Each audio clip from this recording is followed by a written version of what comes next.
Save CPI forum വിട്ട് K ഇസ്മായിലിന്റെ മകൻ ബൈജു തെറ്റുകൾ പറ്റിയെന്നും വ്യവസ്ഥകൾക്കനുസരിച്ച് പ്രവർത്തിക്കാമെന്നും ചൂണ്ടിക്കാട്ടി ബൈജു നേതൃത്വത്തിന് കത്ത് നൽകി.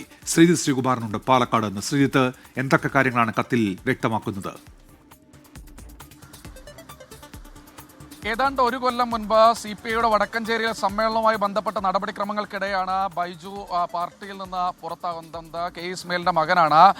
സേവ് CPI ഫോറം കെ ഇസ്മായിലിനെ അനുകൂലിക്കുന്ന വലിയൊരു വിഭാഗം, പാലോട് മണികണ്ഠൻ അത്തരത്തിലുള്ള വലിയ നേതാക്കളുടെയൊക്കെ നേതൃത്വത്തിൽ ജില്ലയിൽ വളരെ ശക്തമായി തന്നെ പ്രവർത്തിച്ചുകൊണ്ടിരിക്കുകയാണ്.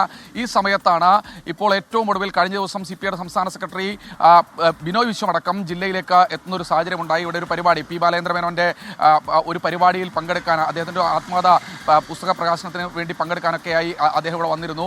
ഈ സമയത്താണ് കഴിഞ്ഞ ദിവസം കെ ഇ ബൈജു ഇത്തരത്തിലൊരു പ്രസ്താവനയുമായി രംഗത്തെത്തുന്നത്. അദ്ദേഹം KP സുരേഷ് രാജ, അതുപോലെ തന്നെ ബിനോയ് വിശ്വം, വി ചാമുണ്ണി അടക്കമുള്ള CPIയുടെ ഉന്നതരായ നേതാക്കളുടെ ഒപ്പം നിൽക്കുന്ന ചിത്രവും സോഷ്യൽ മീഡിയയിൽ പങ്കുവച്ചിട്ടുണ്ട്. തനിക്ക് ചില തെറ്റുകൾ പറ്റി, പാർട്ടി വിരുദ്ധ പ്രവർത്തനം അവസാനിപ്പിക്കുകയാണ്. സേവ് CPI ഫോറം പാർട്ടി വിമതന്മാരുടെ കൂട്ടായ്മയാണ്, അതിൽ താൻ പ്രവർത്തിച്ചിരുന്നത്.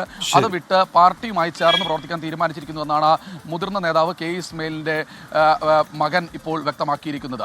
ശ്രീജിത്ത് ശ്രീകുമാറാണ് വിവരങ്ങൾ നൽകിയത് പാലക്കാട്.